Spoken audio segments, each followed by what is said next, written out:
What is up, everyone? My name is Jack Southall, back again with another video. A very late video for me. It's like almost 1 a.m. in the morning, but better late than never, I guess. So I might as well come up here to talk about NXT TakeOver Phoenix, which took place yesterday, and give out my predictions for the Royal Rumble pay-per-view, which is taking place today, which I can't wait for. I always love watching the Royal Rumble. It's always a very fun show to watch, even if WWE will sometimes give us like a winner that we don't like or anything like that. But I don't know. Last year's Rumble was really good, and I reckon this year's Rumble will actually be very interesting to watch and to see who's actually going to win, because there could be a lot of surprises, man. That's what I love about the Royal Rumble. There's always a surprise around the corner. But we're not here to talk about the Royal Rumble just yet. We're here to talk about NXT TakeOver Phoenix, which took place yesterday, and it's NXT. Like it's a good show. It should be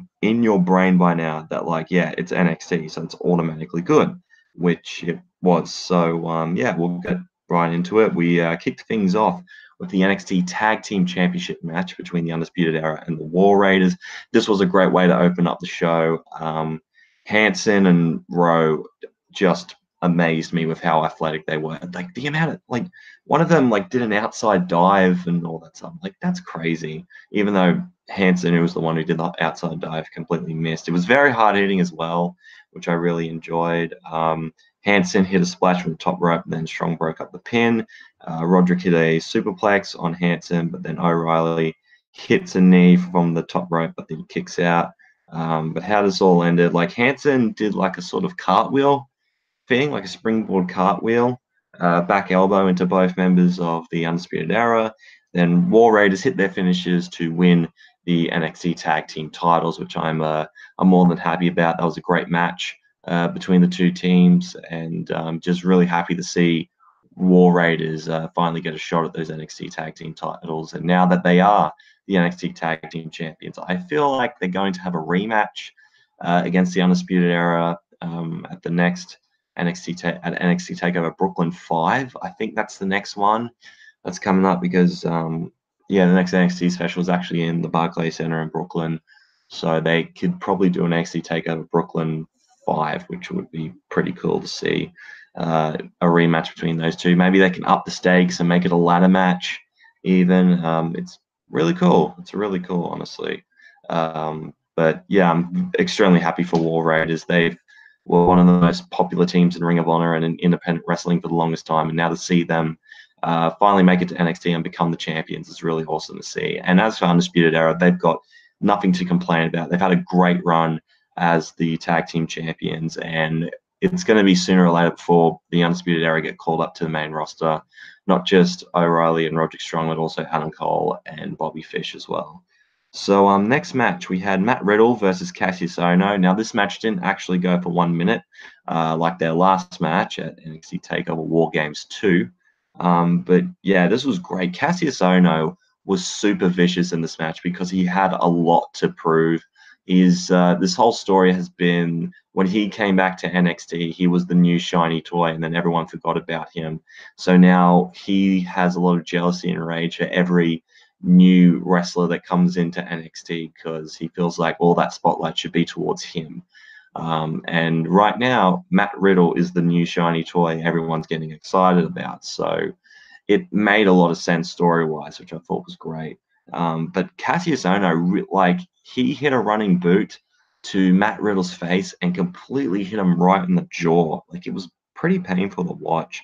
And yeah, like I was saying, Cassius Ohno, now that he's a heel, he's super vicious in this match, which he needed to be. He needed to prove a point to Matt Riddle, which I thought was great. So Riddle goes to pick up Ohno with his feet, but then he starts biting his toes. I didn't know what was up with that, Cassius Ohno. You like toes or something, but that's a bit weird, but whatever. Ohno went to hit a senton, but gets choked up, but gets caught in the rear naked choke.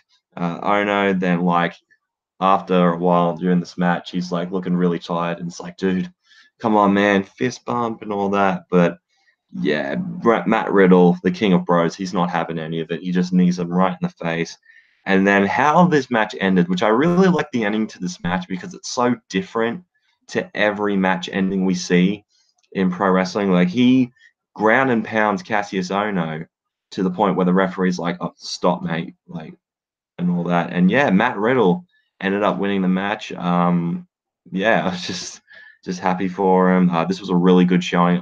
This match was obviously a lot better than their match at TakeOver War Games 2 because it didn't just go for a minute. It was actually had a good story told with it, and yeah, this just only heightens Matt Riddle's stock up incredibly. And I reckon he should have a shot at the NXT North American title at some point in 2019. I think he's going to be a superstar to definitely look out for this year. I think he's going to have an absolutely killer year on NXT. Speaking of the North American title, the match between Ricochet and Johnny Gargano for the belt was fucking incredible. It was just amazing. Ricochet just never fails to impress me. Like the flips he was doing in this match, I mean, he's known for doing crazy flips, but he jumped over the top rope, flipped over the ring post, and landed on the outside. Like, holy shit! Like, oh my god! Like, I'm looking through my notes right now, and it's just there's so much here. Like, there was like Ricochet hit a moonsault from the apron, and then Gargano slides under Ricochet, and he lands face first into the turnbuckle, which was great. Northern Lights, and then a brain buster by Ricochet, but Gargano kicks out. Like Gargano caught him with a power bomb and locked in a crossface. And yeah, there was a Frosby flip over the ropes, which was great. Ricochet goes for a Hurricanrana from the top, but then lands on his feet as Gargano is in shock. It reminds me a lot of the Will Ospreay Kota Ibushi spot from Road to Tokyo Dome like last month, which was really cool. I think that may have been a nice little callback to Will Ospreay because you know Ricochet and Will Ospreay have a very known history with each other. So maybe that's like a little nod to him, which if so, then that's really cool. So Gargano locks in the Gargano escape, but he gets thrown into the corner. Ricochet, yeah, like I said before, dives over the top rope and flips onto Gargano. The spot of the night right there, that was just fucking fantastic. Then he hits a 450 and he hits a shooting star, but Gargano rolls him up only for a 2 count. Reverse Frankensteiner outside, which was great. And a really cool spot in this was that Gargano, now that he's a full-blown heel now, he goes to show the exposed concrete. He rips up the padding outside and shows the exposed concrete, similar to what Tommaso Ciampa did during their feud last year. And so he goes to like DDT him on the exposed concrete, but then he kind of comes to his senses and realizes, no, what the fuck am I doing? And stops himself from doing it.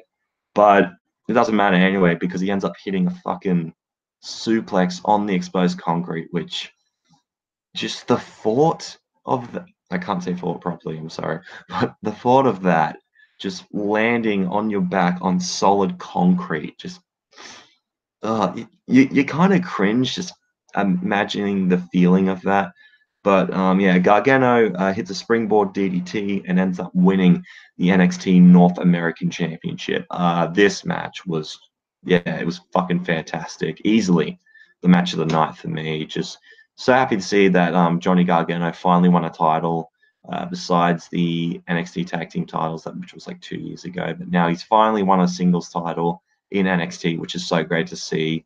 Um, I can't praise this match enough. Ricochet was just excellent as usual. He just continues to impress me every time I see him inside that ring. And yeah, he had a pretty decent run with that North American title, I will say. Like he made that belt feel special for the time that he had it. So I got to commend Ricochet for that. He has got a hell of a future in front of him. And as for Johnny Gargano, I'm just happy he's champion, man. He definitely deserves it. Like, there's a reason people are starting to call him Mr. Takeover. It's just he's just fantastic. Two of the best in NXT right now going at it. Like, you can't really complain about that. So yeah, big thumbs up to that match and to Johnny Gargano for winning the NXT North American title. And then we get to the NXT Women's Championship match between Shayna Baszler and Bianca Belair. Bianca Belair has been completely undefeated on NXT up to this point. And as for Shayna Baszler, she's just been on an absolute tear for the NXT Women's Division, two-time NXT Women's Champion, and just breaking arms and just breaking hearts. I don't know. The Queen of Spades, that's what her name is anyway. So, yeah, so what I loved about this as well, because Bianca Belair, she uses her ponytail as a weapon. Like, there was one point in this match where she whipped Shayna Baszler in the stomach with her hair so hard she ended up getting cut. Like, Jesus Christ. Which I love that Bianca Belair does it because it's so different to what everyone else does. Like, she kind of reminds me a little bit of like an old school Sasha Banks in a way, but like a little bit more athletic, if that makes any sense at all. So, yeah. But unfortunately for Bianca Belair, that kind of backfired on her because Shayna Baszler used her ponytail to ram her into the ring post, which I thought was a very smart move by Shayna Baszler. Shayna Baszler doesn't get enough credit for how smart she is inside the ring. She's got great psychology, which I really appreciate about her. Like, if you watch a lot of her matches, she is actually very smart, which makes her a very dangerous competitor, which explains why she's been so dominant over the last year, which, yeah, just Shayna Baszler was just fantastic. And a nice bit of storytelling here, just Shayna Baszler just looking Bianca Belair in the eyes, because Shayna Baszler just has been hearing all this talk about Bianca Belair and how great she is, and she doesn't really see the hype behind it. She thinks that she's the top dog in NXT and not Bianca Belair, and she just screams at her, "You're overrated." Bianca's not having any of it and just slaps her across the face, which was great. And then like friggin' Bianca Belair got the shit kicked out of her throughout the match. Like, she even tried whipping Shayna Baszler with her hair, but she was so worn out and tired that Shayna just kept missing the entire time. But yeah, so Shayna Baszler throws her into the ref, and Bianca hits the KOD, but she can't pin, so she kind of freaks out and she kind of panics, which is not good for her because she's like, shit, what do I do? And then Jessie Ann Duke and Marina Shafir, I think their names are. So Shayna Baszler's friends of the Four Horsewomen, they interfere and try to cost her the match. But then Baszler locks in the clutch and but powers out, and she actually gets reversed into a suplex. Bianca misses and gets locked in the clutch again. She tries to get up twice, but she can't take it anymore. She passes out, and Shayna retains the NXT Women's Championship. I actually did really like this match quite a bit. I think they told a good story throughout. Bianca, this is her first real experience at the NXT Women's title. So when the ref got knocked out, she didn't really know what to do. She was kind of freaking out, and that just shows just the inexperience she has in being in these big title matches, because she's like, she doesn't know what to do. Like, shit, do I cheat or something like that? Like, which is cool. It shows character development, which is great. And hopefully over time, when she gets into more situations involving women's title matches, that she's able to learn from her mistakes and able to get better over time. And as for Shayna Baszler, she's just the best, man, in NXT. She has been one of the best booked women's champions on the entire roster, in my opinion, which I think is just fantastic. And I'm not sure what her last match is going to be, because I have a feeling that after NXT TakeOver Brooklyn 5, I think it's going to be it for her, because what else can she really do? She's been on such a dominant run over the last year or so. I think it'd be okay if she would drop the title to, maybe if she goes for a rematch with Bianca Belair, or maybe faces someone like Io Shirai or someone else on the roster, maybe Dakota Kai, since they have a bit of history with each other. But yeah, just Shayna Baszler, anything she's involved with, I'm going to instantly watch because she's just awesome, man. And then we get to the NXT Championship match. It is the main event.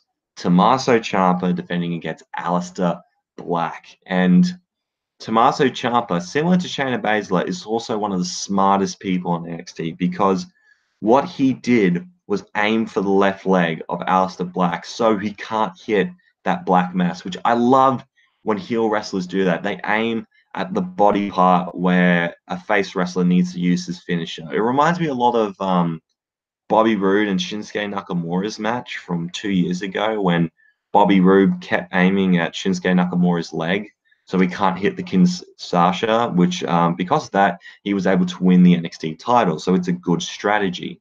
And yeah, Tommaso Ciampa definitely put that in place when it came to Aleister Black. Like he threw his legs into the steel steps, and it was just tweaking it and just stomping on it and all that throughout the entire match, which I thought was great. And yeah, these two just told a great story throughout this match as well. Like Alistair runs up the top rope and kicks Ciampa off the top, and they both like land on the outside, which that was a brutal spot. And then Alistair eventually makes his comeback and kicks using his right leg, which I thought was good. He hits a belly to back while using one leg, which was pretty nice. There was a Tower of London on Aleister Black on the apron, which was a brutal spot. There was a moonsault from the second turnbuckle. Fairy tale ending, the first one, the first of four fairy tale endings, but Aleister Black kicks out of that one. And then Ciampa, just like Johnny Gargano did, exposed the concrete on the outside. But the difference between Gargano and Ciampa is that Gargano still has a little bit of his old character with him. The good Johnny Gargano, there's a little bit of that still inside. As for Tommaso Ciampa, he's just cold, black-hearted. He's just an evil son of a bitch and wouldn't even hesitate to just DDT someone on the concrete. So, yeah, Aleister Black does something very reckless here. He runs off the apron and hits a knee to Ciampa's head, but because he lands on the concrete, it really hurts his knee really badly. So they get back into the ring, and out of nowhere, Aleister Black just smacks him with a black mass, which was great. And he goes for a pin, but Ciampa rolls onto his stomach to make sure that he doesn't get a pinfall, which I thought was just great. And Aleister Black rolls into the ropes, and then during the ending, I agree, Wrestle Hub, it was an amazing show.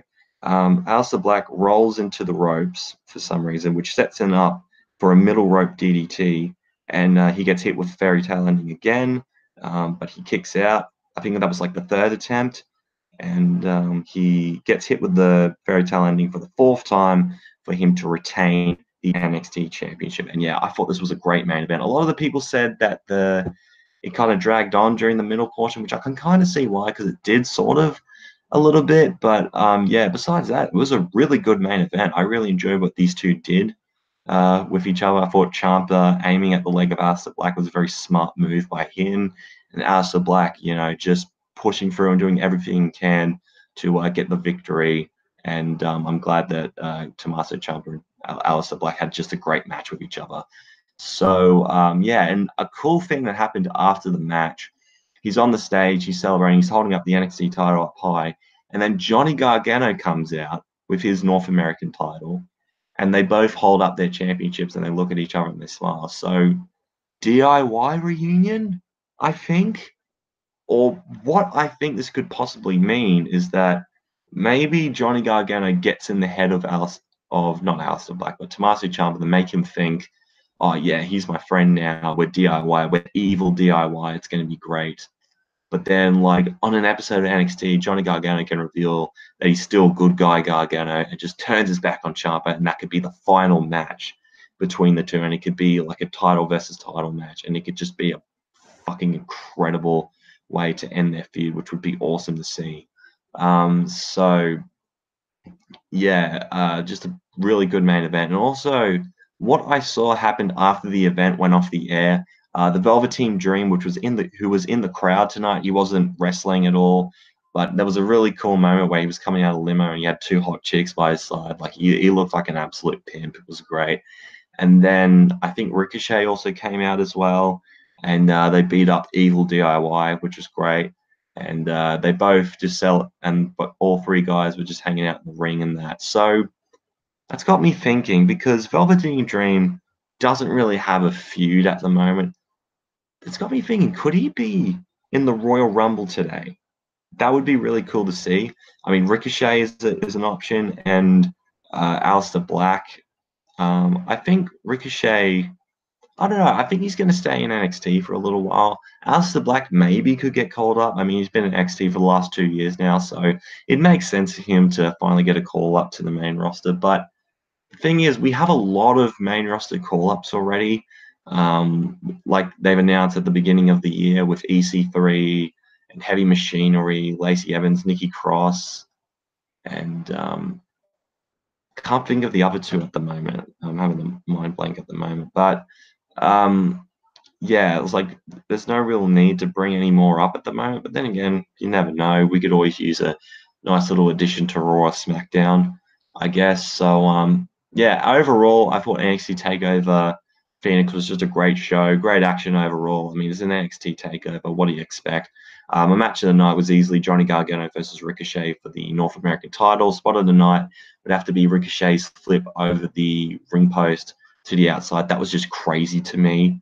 And how I'm going to rate the show, I'm going to give it an 8 out of 10. This was a great show to watch, so make sure to go check it out if you have the chance. So yeah, I'll get to now the predictions for the Royal Rumble event that's taking place today. So I'm going to look it up now and see what we've got. So we have two pre-show matches. The first one, I don't know if this will be the first one, but it's a fatal four-way match for the Cruiserweight title.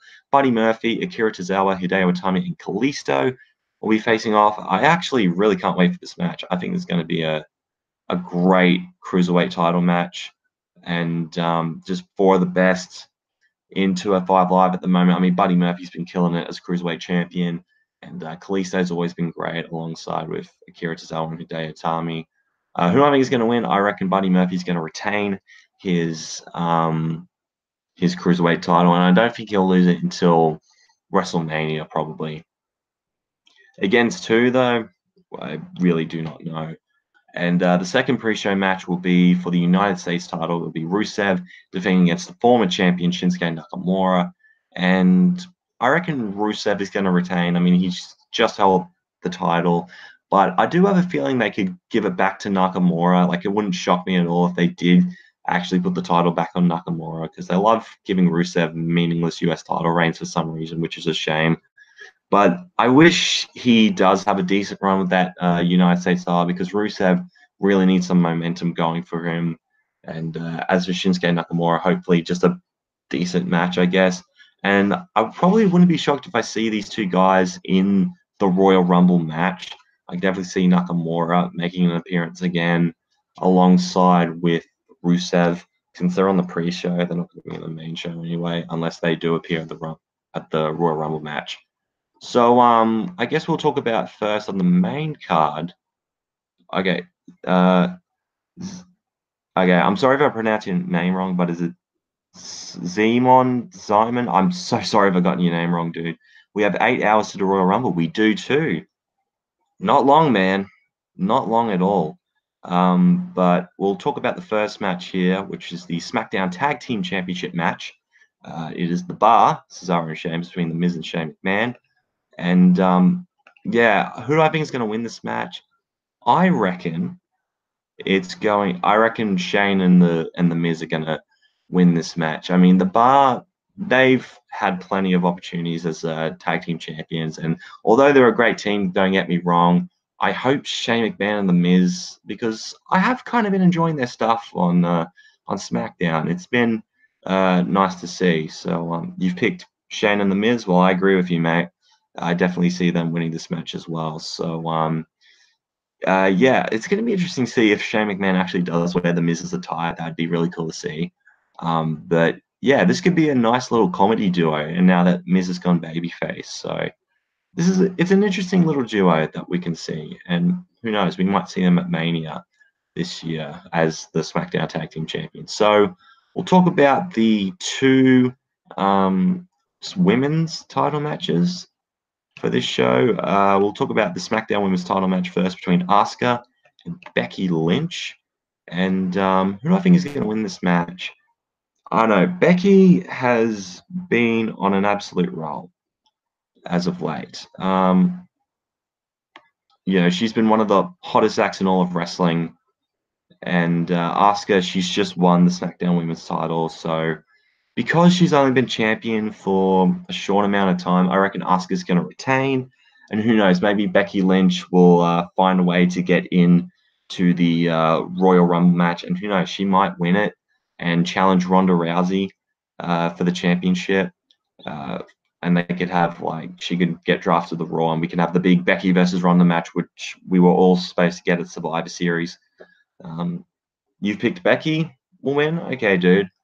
I think Asuka can't fight normal. I think she could do a good job. I like Asuka quite a bit. I think she's done a pretty decent job as a champion at the moment, but I feel like she needs a few more big victories in order to like really show herself as a proper SmackDown Women's Champion. And I feel like she's going to face Charlotte Flair in a rematch from last year's WrestleMania, which they could definitely do.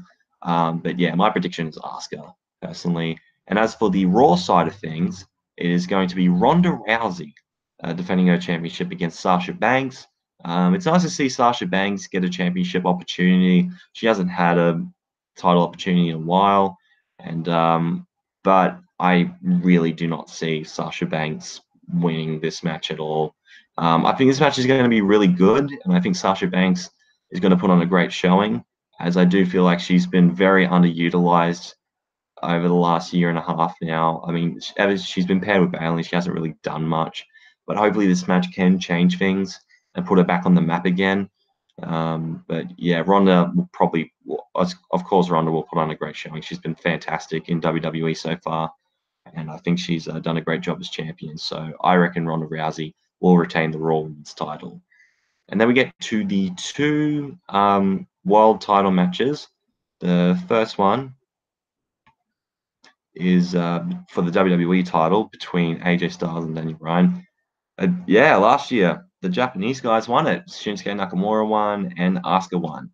So yeah, the Japanese people did win the Royal Rumble. Now that it got me thinking, if Becky Lynch manages to find a way to sneak into the Royal Rumble match, and she wins that, and also when I talk about the 30-man Royal Rumble match later on, Finn Balor is the top contender, in my opinion, for it. Oh no, he's going to be in the fucking Universal title match. So there goes Finn's chances of being in the Rumble. But because I was going to say, maybe the Irish dominate this year, but I guess not, since they're both in title matches. But yeah, WWE title match between AJ Styles and the new Daniel Bryan.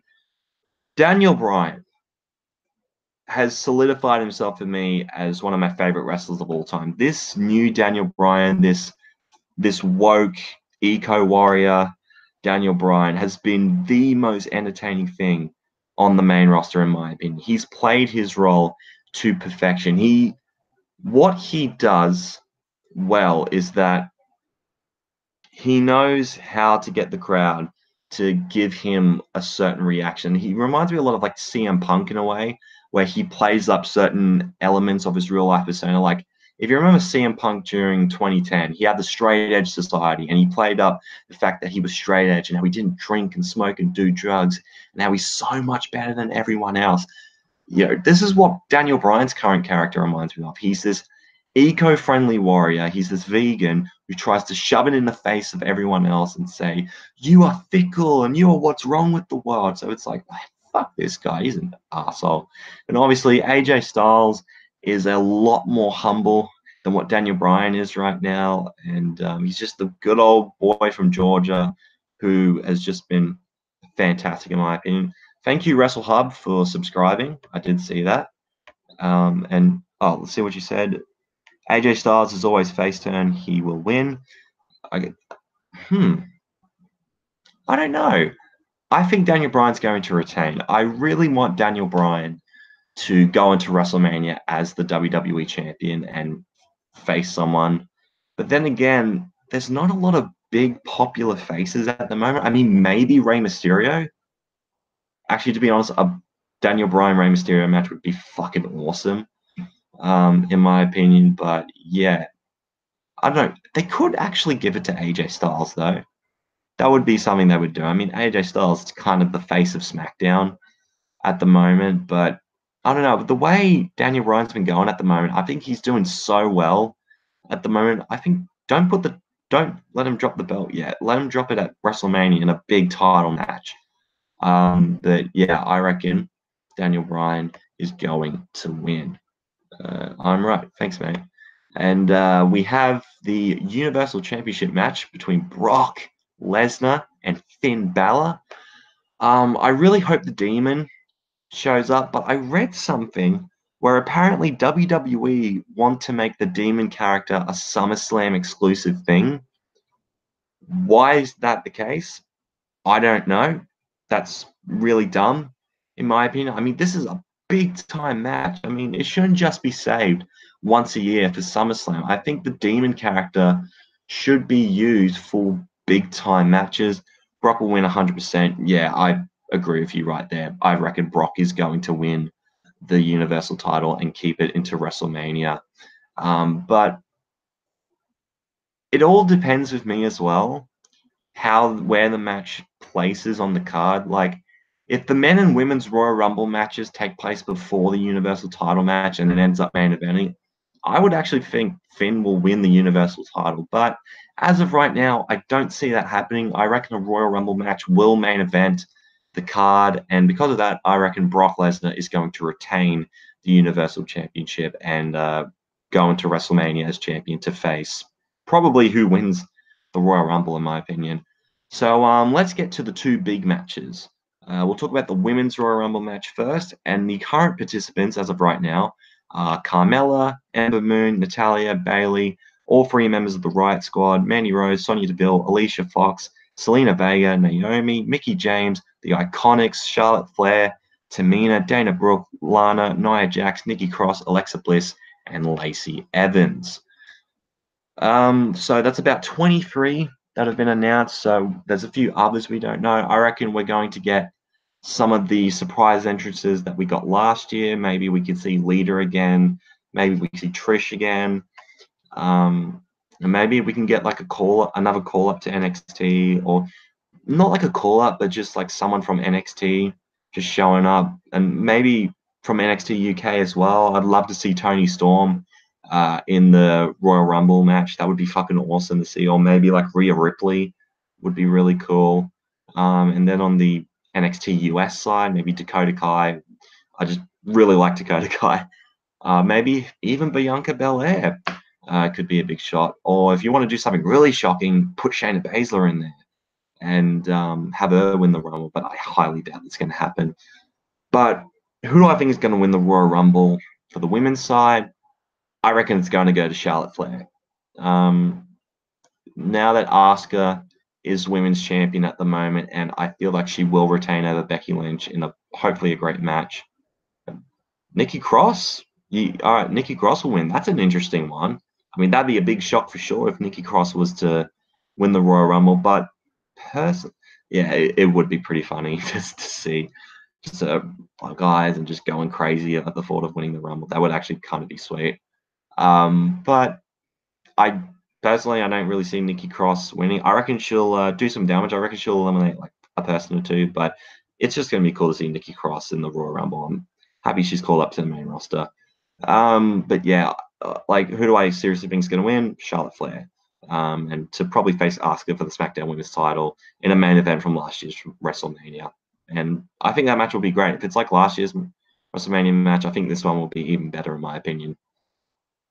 And then we get to the big one, the 30-man Royal Rumble match. And as of right now, there's only 20 participants announced, and they are R-Truth, Drew McIntyre, The New Day, Seth Rollins, Jeff Hardy, Dean Ambrose, the new Intercontinental Champion Bobby Lashley, Samoa Joe, John Cena, Elias, Baron Corbin, Jinder Mahal, Apollo Crews, Andrade, Mustafa Ali, Rey Mysterio, Titus O'Neil. Hopefully Titus doesn't slip under the ropes. No, slips under the ring this time. And Randy Orton. So yeah, Titus, don't run to the ring, mate.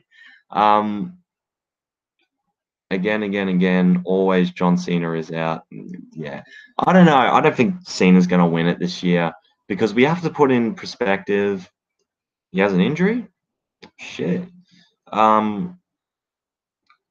Because there's going to be a lot of surprise entrances, I reckon, this year. I mean, I reckon we'll get our 205 Live guy, whether it be someone from the Fatal 4-Way match in the pre-show. It'd be cool to see Buddy Murphy in the match since he is Cruiserweight champion at the moment. I reckon we'll get a NXT UK guy. I'd love to see someone like Pete Dunne in there. That'd be fucking awesome to see. Or like maybe a Joe Coffey, or maybe someone weird like Dave Mastiff. I don't know. He just really impressed me in that match at TakeOver Blackpool. Uh, Drew McIntyre. I reckon Drew's going to do a lot of damage in the match. I reckon he's going to eliminate a few guys and really like have a good showing in that match. I think if Dolph Ziggler shows up in this match, I reckon is he injured at the moment? I'm not sure. But I reckon Drew and Dolph Ziggler will have a stare down since they're no longer tag team partners anymore. But yeah, Drew McIntyre is definitely a big contender for this. However, the two guys I can see winning this match is either Braun Strowman or Seth Rollins. I'd be fine either way if those two guys win because Braun, obviously, it's about time he gets that Universal title. He's been so over for the last 2 years now that Braun definitely needs that Universal title. But also think about Seth Rollins. He's had a hell of a 2018 as Intercontinental Champion, putting on some fantastic matches and like really getting the crowd behind him and really wanting him to succeed. So if he wins, I reckon he'll get a great pop from the crowd, and I wouldn't be disappointed in it at all. But as for surprise entrances, because a lot of the fun involving uh, the Royal Rumble is how many wrestlers are there? There's only been 20 announced so far, so there's about 10 more that we don't know yet. I reckon there'll be a jobber thrown in, maybe like a Heath Slater or someone like that. But yeah, as for the big shocking surprise entrances, everyone's saying Kenny Omega. There's no way in hell I see that happening. I mean, Kenny's contract doesn't expire until January is finished.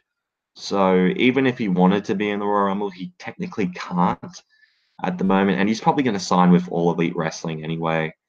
Shawn Michaels could be a possible surprise entrance. I mean, that would be a, a fucking huge surprise to see Shawn Michaels out there because I really don't want his last in-ring action to be at Crown Jewel of all places. At least at the Royal Rumble, it can be something that he can look back on and say, "Hey, at least that was my last match at Royal Rumble." CM Punk, I don't think that's happening, mate. I think Punk's done with wrestling. He wants nothing to do with it. If you look up any recent interviews involving him, he wants nothing to do with the wrestling business, unfortunately. I mean, I'd love to see Punk back, but it's just not happening, personally. But a really shocking one that could happen is The Rock, because there have been rumors floating around all over the place that The Rock could be in the main event of WrestleMania this year. So if he does actually come back, I mean, that would be a huge pop from the crowd. And if he does win it, I mean, that'd be an even bigger shock if The Rock was to win it and become a two-time Royal Rumble. All right, Elmer Fudd. Royal Rumble winner. I mean, that'd be a crazy shock. I mean, it'd be in Chase Field, so it's a big, like, baseball stadium, so it's going to get a big reaction from everyone. So Rock could possibly win it. But as of right now, who I think is going to win the 2019 Royal Rumble match with men, I say give it to Braun Strowman, in my opinion. But second running would be Seth Rollins, in my opinion. So, yeah, that about wraps it up for this video. Hang on. I'll translate what you said, dude.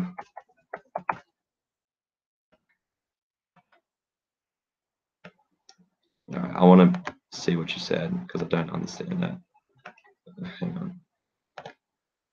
Yeah. What does it say? It's all okay. But yeah, thank you guys for watching this video and chatting along with me. I hope you guys enjoyed it. And if you did, make sure to give this video a big like.